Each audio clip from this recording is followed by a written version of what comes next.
that you would end up in show business. Chloe Agnew is just 25 and she has already toured the world for 10 years with the enormously successful Celtic Woman group. But she joins us today very much as a solo artist. And Chloe, you're very welcome. Thank you very much. I'm delighted to be here, John. Thank you. When did it all begin for you? I suppose it was a certain inevitability that you'd get into singing and performing. My grandfather always used to say, if you hang around wet paint long enough, some of it's bound to stick.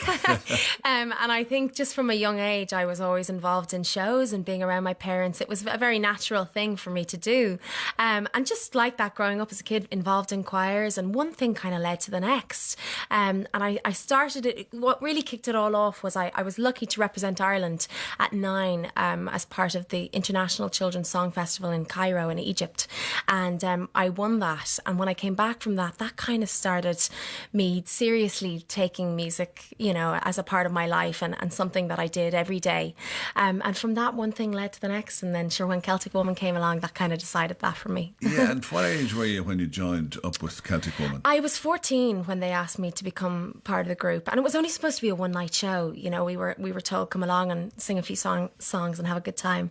And we did indeed. And then when it was released on American television, it exploded. It really did in the States. It catapulted us into this whole new level. And from that, it was take the next 2 years out of your life and let's see how this goes. And sure, 2 years became 10. And yes, so it was an incredible part of my life. And like I said, one thing kind of brought me on to the next. And I'm thinking about school though, Chloe. Yes. How did you compensate for not being in the classroom? I was very fortunate to have incredible tutors tour and travel with me for the time that I wasn't on the I wasn't in school.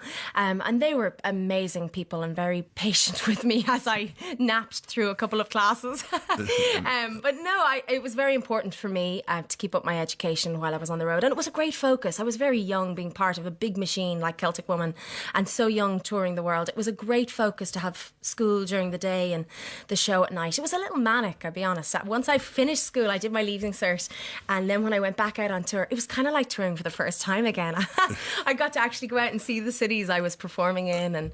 And it was a whole new lifestyle. So there was no study to have to be done in the spare hours? No, thank God. And you performed at New York's Carnegie Hall. That must have been a great buzz. That's right. I was only 16 when we did that, and that was just an amazing, amazing night. My mum and my sister flew over for it, and it really was incredible. And I tell this story of how after the show, it was this amazing buzz, and I was one of the youngest principals, apparently, to perform on Carnegie Hall. And we were presented with our gold discs afterwards. Our first album had just gone gold. And we were wrapping up the tour that week, and the following week I was back in school in Alexandra College, and Monday morning my name was on the notice board for lunch duty. And my mum said, if you ever write a book, call it From Carnegie Hall to Lunch Duty. Yes. And did having your mother there help? Oh yeah, absolutely. I mean, an incredible support and a rock to have, especially my mum knows that she did so much of the same things I did at her age, when she was 16 with Maxie Dick and Twink and going out on the road. And so we could identify with a lot of things, and she's always been that wonderful, wonderful support and like I said, like a rock, for all of that to identify with. It's great. Good sound motherly advice. Yeah, absolutely. And it's about 10 years ago now since the very well publicised breakup of your parents happened. Yeah. How difficult a time was that for you? Oh gosh, I think it was so difficult a time. I've kind of erased it from my memory. It really was. I think, like I said, only recently, time does heal everything, and you kind of forget what that time was like. It was very tough. Obviously, myself and Naomi were very young, and I think the toll it took on us with trying to maintain a young, normal teenager's lifestyle while having that splashed across all the papers and the media was very tough. It really was. But I mean, we've grown up our whole lives with everything kind of been very publicised. So, we got through it like we do everything else, and it's only ever made us stronger and a little pact and a bond that we have that's unbreakable. It's great. Was it very intrusive though at the time? Oh yeah. I mean, nobody can understand what it's like for a 14 and I think Naomi was 9 or 10 at the time, when you've just cameras outside your front gate and going to school was difficult because there was reporters showing up, and that's very overwhelming, I think, when you're that young. But what can you do?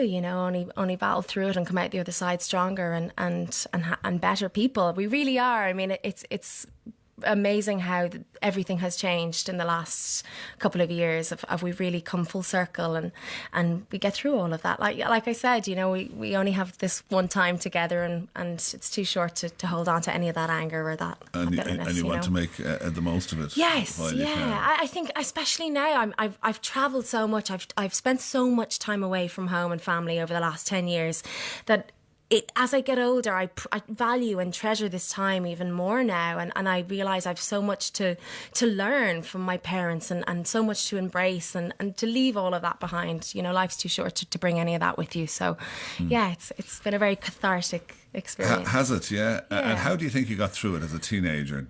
With a good support system. I think Mum was incredible, and we were very fortunate to have great friends, and I was very lucky in Alexandra College that there were wonderful teachers and people there who helped us through that very difficult time. And like I said, we came out the better side of it. And a strong bond. You already had a strong bond with your mother. Oh, yeah. But as a result of the breakup, you became even closer. Yes, yeah. I mean, you have to. Mum has virtually no family. She's an only child.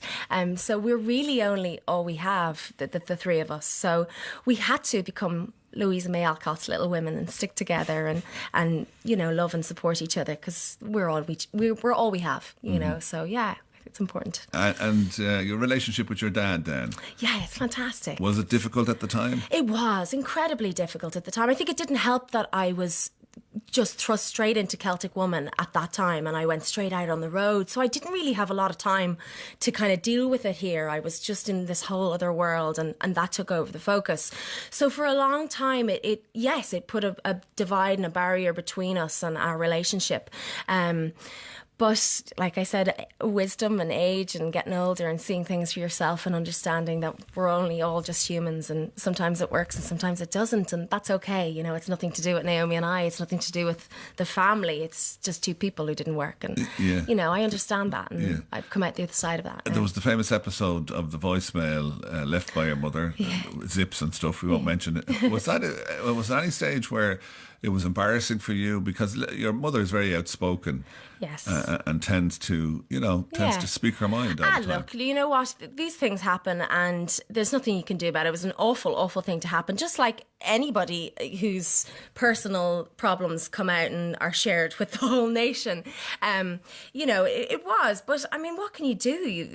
You have to just deal with it and get on with it. There's no point moping around or, like I said, holding on to that resentment or it's not going to do you any good, you know? So whatever, all moved on from it. Don't sweat the small stuff. I see. And what are relations like now with your dad? Oh, fantastic. I mean, they really are. I would be lost without himself and Mum these last 2 years, particularly moving on from Celtic Woman. It's been this incredibly liberating experience, but also terrifying and very, very overwhelming, leaving something so massive that you're like I said, you're a small part in the machine, and then stepping outside on your own into this whole big world to discover and learn everything for yourself.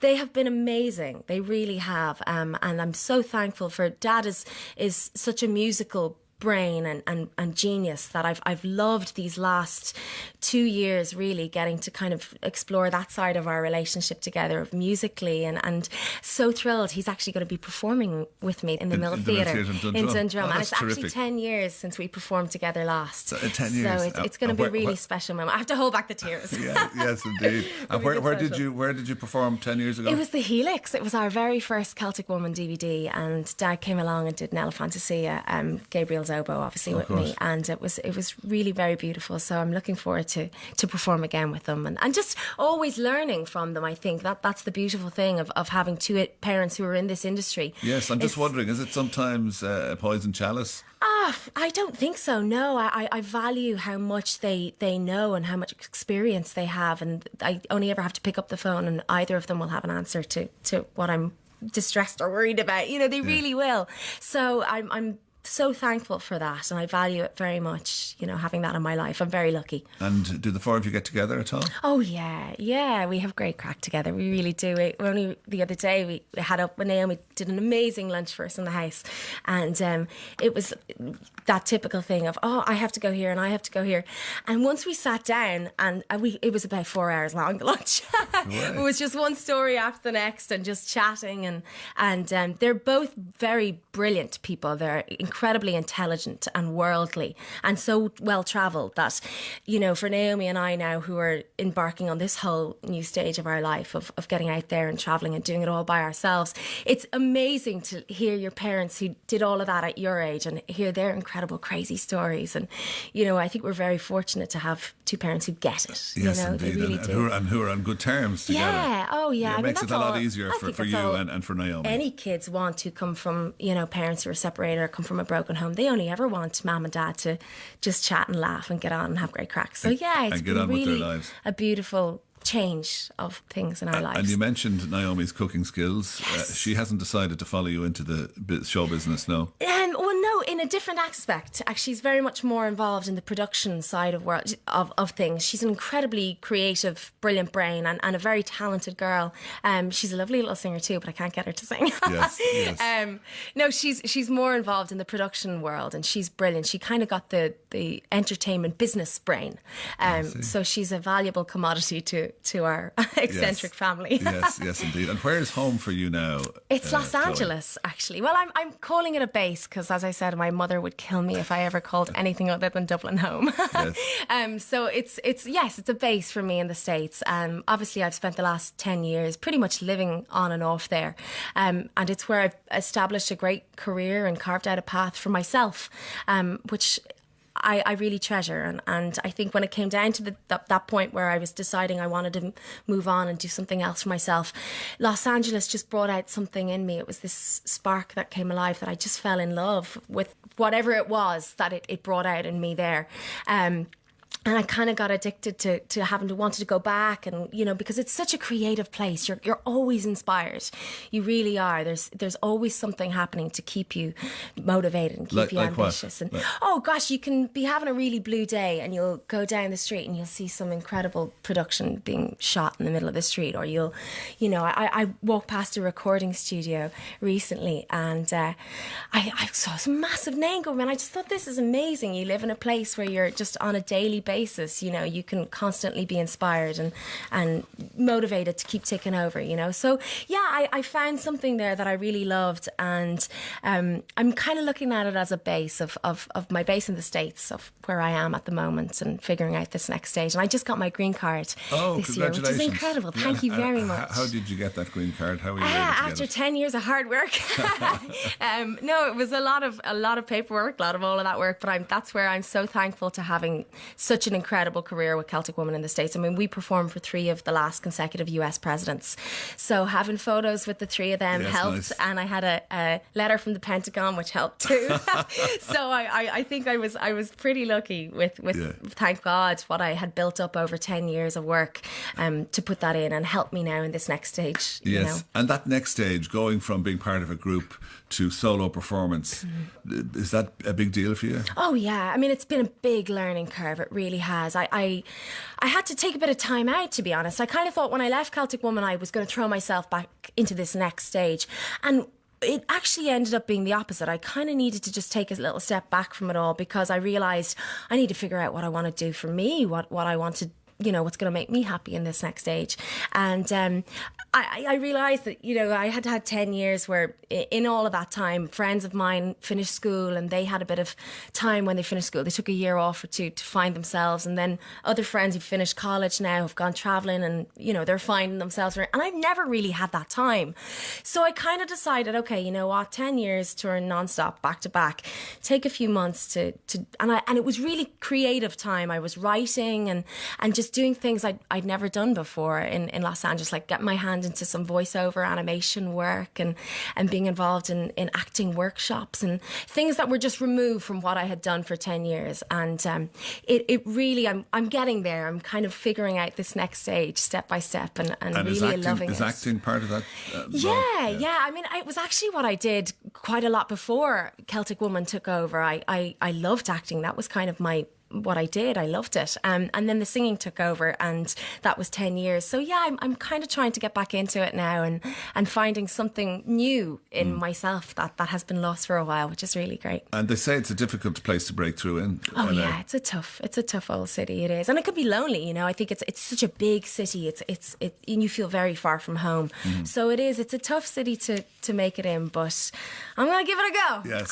I'm going to Hollywood, baby. Yes, indeed. And you've the help of your boyfriend Dermot, yes, who was also part of the Celtic Woman entourage. Yes, he was. That helps as well, I suppose. Yeah, it does. It comes down to somebody who understands it, who gets that kind of lifestyle, who understands the hours, who understands the travel, the work that goes into it, and it's great to have somebody who's a friend on that basis, who just understands it and gets it, and can be a support to you being so far from home. You know, I'm sure when you are home, you're told 1,000 times that you're the spit of your mother. Oh yeah, I know. It's actually every day now. It's the older I get, I'm getting commented on it more and more. Yeah. Yeah. And the last time I saw your mother was on the Saturday night show, because that was a good news night. That's right. Because Teddy, Mr. Teddy had been kidnapped. Yeah.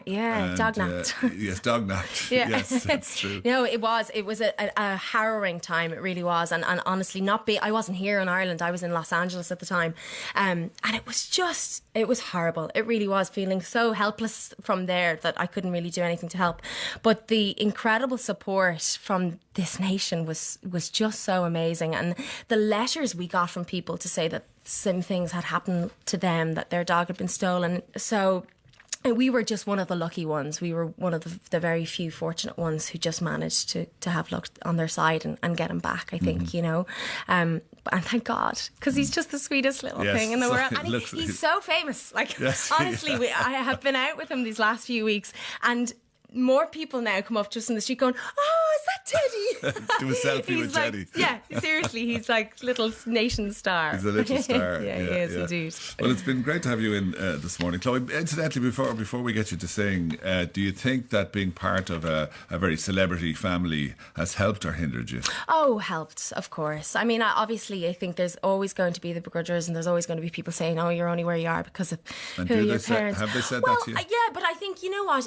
I actually only saw Bonnie Ryan recently said it in an interview that, yes, it helps to have parents who are well known, and yes, they'll get you contacts and that, but it's what you do with them then. It's what you do with it yourself. You know, you have to have something to back it up in order for people to believe you and take you seriously. So I really feel very proud of having an incredibly talented family, and yes, an entertainment family to come from and use all of that to help me. But I'm ready to do this and stand on my own 2 feet and give it a go myself. So, and that's what you're going to do. You're going to stand on your own 2 feet. I am. Stand indeed. up to the microphone that's behind you. Yes. And just to mention the fact that An Evening with Chloe Agnew is on at the Mill Theatre in Dundrum in Dublin at 8 p.m. Tickets €25 from milltheatre.ie, or you can call 01296 9340. And you can look up Chloe on Facebook and Twitter for more. And Chloe is now going to perform her cover of Eva Cassidy's I Know You by Heart. I am indeed, and I'm going to perform with my wonderful friend and incredibly talented musician David Bakey. He's going to play for me today, so I'm wonderful, wonderful.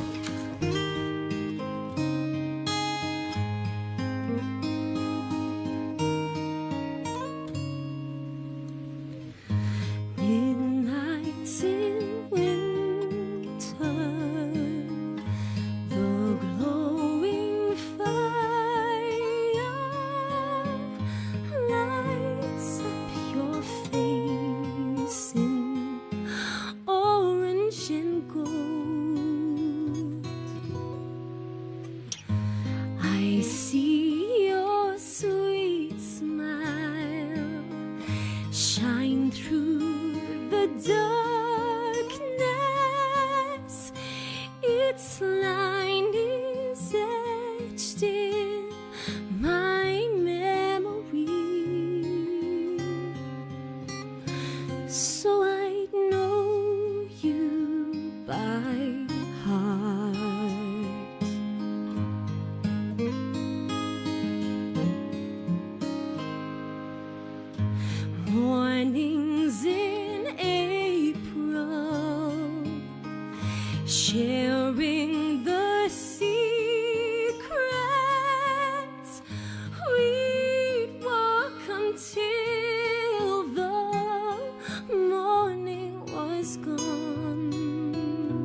'cause I know you by heart.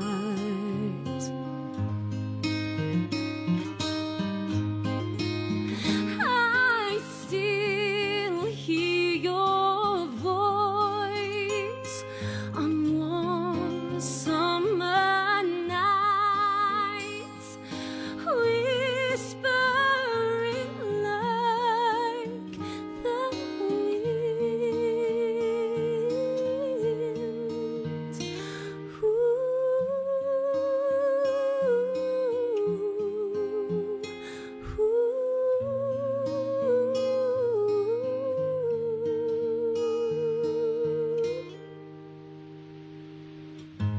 You left in autumn,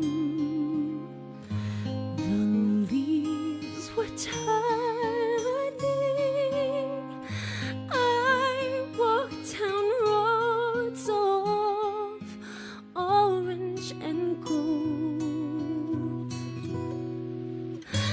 I saw your sweet smile, I heard your laughter. You're still here beside me every day, 'cause I know you by heart.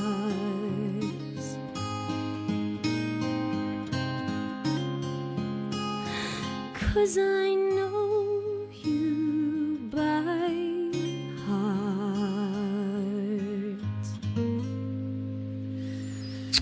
And that is Chloe Agnew. She's on at the Mill Theatre in Dundrum in Dublin tonight at 8 o'clock. Tickets €25 from milltheatre.ie or call 012969340. What a smashing young woman indeed, and plenty of texts in saying what a lovely woman she was as well. From Tralee, what a well-grounded, pleasant young woman Chloe is. She's a credit to her parents. And another texter says she comes across as a lovely person, and as one prominent TD in the Dáil would say, she's not bad looking either. The John Murray Show on RTE.